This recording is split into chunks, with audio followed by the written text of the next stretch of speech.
A vida sempre foi o jogo de descartar o que não é importante. Buscar algo que realmente importa, às vezes, é deixar de lado o que não importa. Sabe quem disse isso? Um grandíssimo gênio do século XXI, uma das maiores promessas que essa humanidade já teve. Sim, com toda a humildade do mundo, eu tô falando de mim mesmo. Mas eu sei que como as pessoas no Brasil não valorizam boas pessoas, eu, Bolsonaro e Lula somos as almas mais honestas e nem um pouco falastronas desse país, mas ninguém nos dá bola. Enfim, Michel de Montaigne dizia, né, que um sábio não ia ser valorizado na sua cidade, muito menos dentro de casa. Por quê? Porque as pessoas preferem adorar as pessoas que estão lá longe delas. Antes de continuar, deixa o teu like, se inscreve aqui no canal e tem no primeiro link da descrição o meu curso, Mestres do Maquiavelismo. O jogo da vida de cada um de nós chega a ser burro de tão óbvio, de tão evidente. É simplesmente separar aquilo que é importante daquilo que não é importante. E a única forma de te saber o que importa pra ti, o que não importa pra ti, é experimentando várias coisas, testando várias coisas. Ao invés de te dizer, eu quero ser rico, investigue-se, tu tá disposto a trabalhar 15 horas por dia? Ao invés de dizer que quer viajar o mundo, investigue-se, será que tu não cansa viajando? Ao invés de dizer, eu queria tanto ser inteligente, investigue-se, tu tem paciência pra ler 2, 3, 4 horas por dia? E aí tu vai investigando pra tentar achar algo que tu gosta e se focar naquilo. E claro, não necessariamente tu tem que se focar especificamente naquilo que tu pensou em primazia.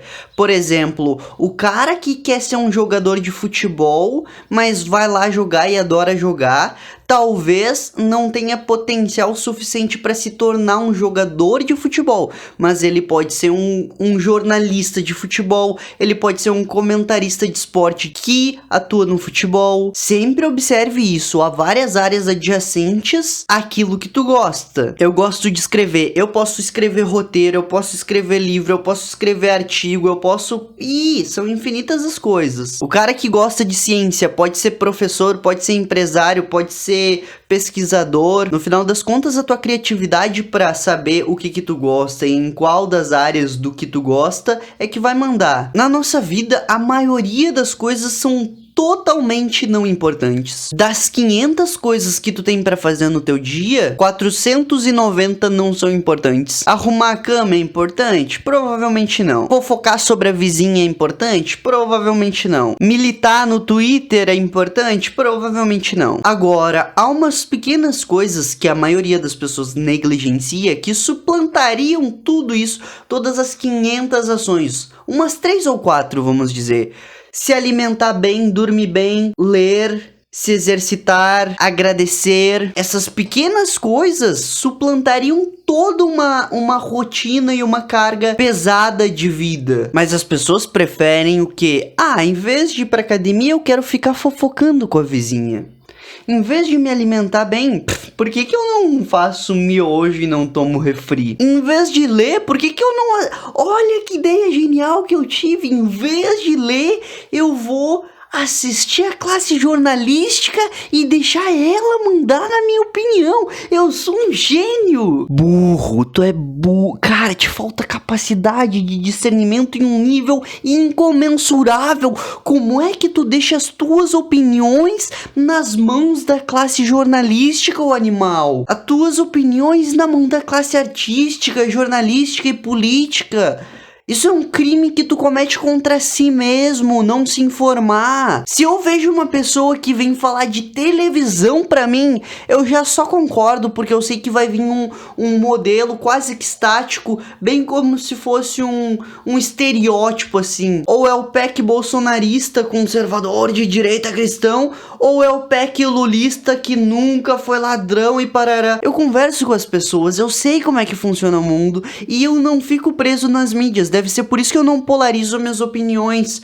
Agora, as pessoas que vivem da mídia estão sempre na polarização extrema. Não conseguem discernir sobre nada. Não conseguem ter assuntos interessantes. Rompa com essa bolha. Rompa imediatamente. Compre livros e aproveite a alta literatura. Grandes homens passaram pela Terra e eles escreveram exímios livros que mudariam a tua perspectiva de vida completamente. E tu fica jogando fora esse fato para ir aproveitar jornalista, artista, etc. O Edmund Russell era um cara com uma amplitude filosófica extrema. Era assim, ó, um cara erudito, assim, ó, poucas pessoas ao longo da história vão ser igual ele foi. Desde criança ele foi criado para ser assim, ó, um erudito extremo. E o Russell estava plenamente convencido de que nem a ciência era capaz de determinar o que era ético ou não. Os nossos valores éticos, a nossa busca pela verdade, não tem que estar baseada nem em políticos, nem em ciência, e sim em investigações mais profundas.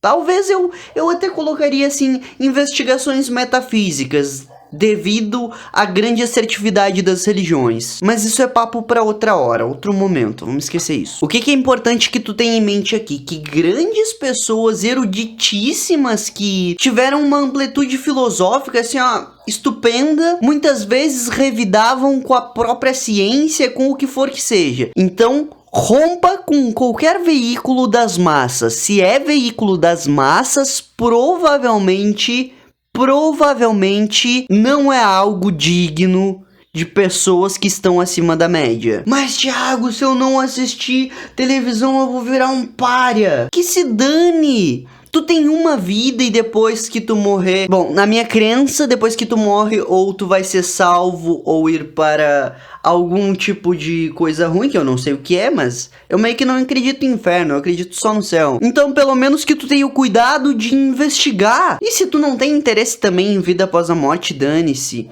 Vai estudar pelo menos ciência pra não ser burro, nem terraplanista, nem antivacina e o escambau. Vai estudar os clássicos, os grandes livros da história. Vai ampliar sua linguagem. O Wittgenstein dizia, os limites da minha linguagem são os limites do meu mundo. Quanto mais recursos verbais e linguísticos uma pessoa tem, maior é o universo dessa pessoa, maiores são as possibilidades de combinar frases, de falar mais com menos palavras. E o único jeito de expandir o teu vocabulário é ou assistindo pessoas que têm um vocabulário extenso e pesquisando o que significa as palavras que elas dizem, ou lendo. E ler é a melhor forma de fazer isso. E se tu não gosta de livros complexos, de ciência, filosofia, etc., vá para os livros de ficção e romances. Eu duvido que tu passe meia hora lendo Game of Thrones sem aprender 30 palavras. O George R.R. Martin tem um vocabulário e um imaginário assim, ó, estupendo. Vai fazer bem pra ti, pra tua sanidade mental, pro teu mundo como um todo. Mundo mental que eu digo, ok? O Jordan Peterson diz o seguinte: se a sua vida não está indo bem, talvez seja o seu conhecimento atual que é insuficiente, não a vida em si. Eu conheço quantas pessoas que são vitimistas e começam,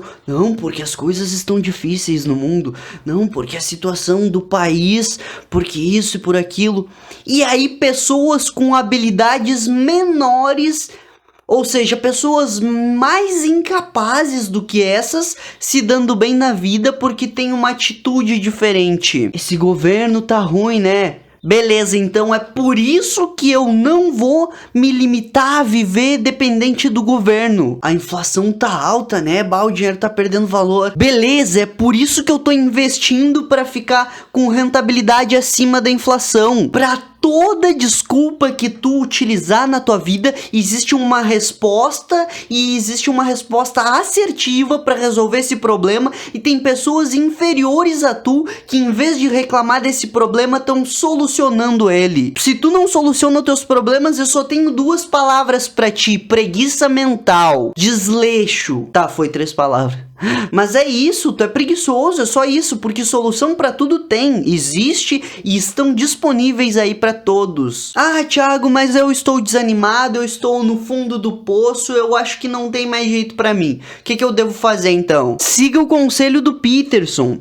Determine o seguinte objetivo: no final do dia, quero que as coisas na minha vida estejam um pouquinho melhores do que estavam essa manhã. O que tu poderia fazer hoje que vai te deixar mais inteligente, mais rápido ou mais forte? Escolha uma dessas coisas. Ao invés de não fazer nada, eu poderia fazer uma corrida na rua. Isso me deixaria mais ágil, melhoraria minha saúde. E aí depois que eu voltasse, eu poderia me recompensar assistindo aquele filme que eu quero assistir. Ou eu poderia pegar um livro que eu já tenho que tá lá mofando e ler 30 minutos. Isso me deixaria mais inteligente, ampliaria pelo menos o meu vocabulário, independente de qual livro que seja, hein? Tanto faz, pode ser romance, ficção ou a mais culta das obras filosóficas. O importante é ler e não o livro. A coisa menos importante da leitura é o livro, tá? Claro, não seja desleixado ao comprar seus livros, mas tu já entendeu. O hábito, mantenha o hábito na tua vida. E aí, depois que tu lê esses 30 minutos, vá assistir o teu youtuber favorito, não sei. Faça essa troca de favores consigo mesmo. Algo que eu acho que não quero, mas que eu preciso em troca de algo que eu quero. O objetivo aqui não é consertar toda a tua vida em um dia, mas sim resolver um pequeno problema hoje, um pequeno problema amanhã. No final de um ano, tu resolveu 365 problemas. Tu melhorou assim, ó, trocentas vezes do que no início. Há pessoas por aí que eu vejo a vida inteira reclamando, cara. Eu não consigo perder peso. Claro, cara. O cara se alimenta demais e ainda reclama que ganha peso. Nossa, eu achei que funcionava assim, tu comia e emagrecia. Não, é só controlar ali um pouquinho todo dia. Não é fechando a boca um dia e nunca mais fazendo isso que se emagrece. Não, não. É o contrário. É aquela diminuição sem sofrimento. Hoje eu vou comer um pouco menos. Um pouquinho menos. E aí, de repente, amanhã eu vou adicionar uma corrida de 5 minutos. Algo que não dói nada. E aí, no final do ano, tu tá comendo já metade do que tu comia no início e ainda correndo 20 minutos por dia. É assim, é gradual, é devagarinho, é indolor quase, mas tem que ser progressivo e exponencial e incisivo, sem desistências. Eu não consigo ler, eu não tenho foco. Ora, faça um trato contigo mesmo. Lá no início, quando eu comecei a ler, eu não conseguia ler 3 páginas. O que eu fiz? Eu decidi o seguinte, eu vou ler de 5 em 5 páginas. Eu não posso parar em uma página que não tenha um 5 ou um 0 no final. Tipo, começa na página 1 e vai até 5. Se eu gostei, eu tenho que ir até a 10. Se eu continuar da 10, eu tenho que ir até a 15. E aí, quando eu cansava, eu parava, mas sempre de 5 em 5. Hoje eu leio, sei lá, 40, 50 páginas por dia. Facilmente mesmo. Se eu fosse me dedicar a ler o tanto que eu gosto, eu acho que eu leria 100, 200 páginas por dia, mas meu tempo não colabora comigo. Enfim, gostou desse vídeo? Não esquece de se inscrever aqui no canal, deixa o teu like nesse vídeo e valorize os gênios da humanidade brasileiros que se chamam Thiago Okrasevski, fazendo o curso dele, óbvio, né? Para todos aqueles que querem aprender sobre manipulação, maquiavelismo e poder, curso Mestres do Maquiavelismo, no primeiro link da descrição. Fui!